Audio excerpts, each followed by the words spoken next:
This is an important discussion to be having anytime, but it's particularly important when you get into heavy shopping seasons.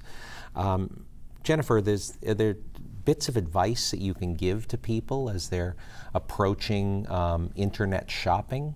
More and more people want to do their shopping online rather than go out to the mall or certainly to the downtown. Yeah, absolutely. Online shopping is obviously very popular because it's convenient. People tend to register for accounts, which adds the convenience. You can log in and you've got your account with, Amazon.com or some of the other popular online shopping outlets. But what happens is by registering the account, you're storing information, you're storing your personal information, you're storing your credit card information, and you are saying, yes, please retain my info. Make it easy. Whenever I log in, allow me to just, put in my username and password, or maybe even remember me. Don't even forget me. And because of that, you're exposing yourself to having those credentials stolen. You're also, by having your email and having that account out there, you're a target. So we see a lot of phishing attempts against end users, the folks who are using their Amazon.com accounts to do their Christmas shopping really easy at home.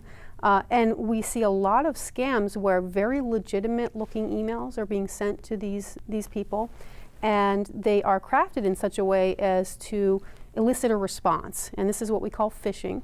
So phishing scams are very widespread, and they are usually very crafty about how they create these emails. They'll look like they come from the target site. So they'll look like they come from Amazon. They'll look like they come from Best Buy or any of the sites that you might be logging into to place your order.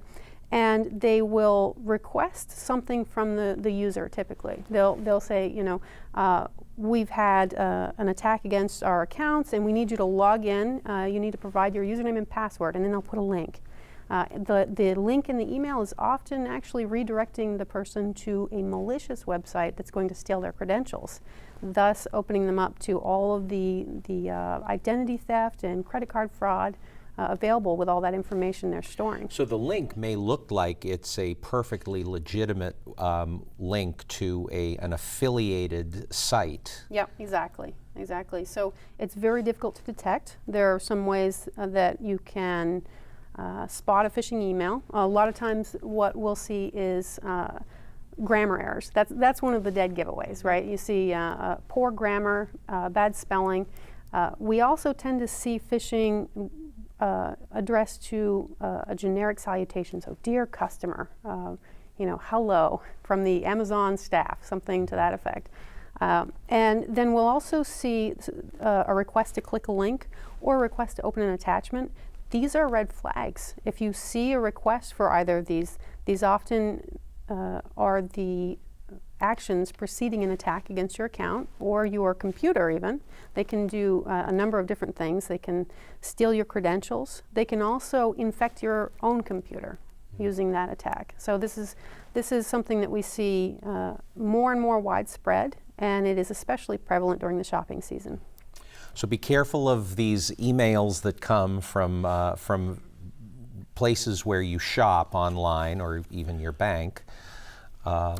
But what do you have for advice for just utilizing these online shopping services? Oh, well, when you see messages like that, that's instead of clicking on a link or opening an attachment, that's when you stop and you say, okay, I'm going to go and open up my web browser. I'm going to go to www.amazon.com because I know that takes me to the website, and then I can either call their customer service or I can find an actual help article at the legitimate site that tells me how to do what the email suggesting I need to do, which you probably don't.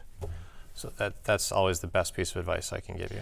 Should I not be taking advantage of these sort of remember me, easy peasy, just go in and start your shopping? It's hard. That's an easy, I think, trap to fall into because there's online work or playing at home is so prevalent in our lives it becomes tiring. I think there's a term I've heard recently coined called security fatigue.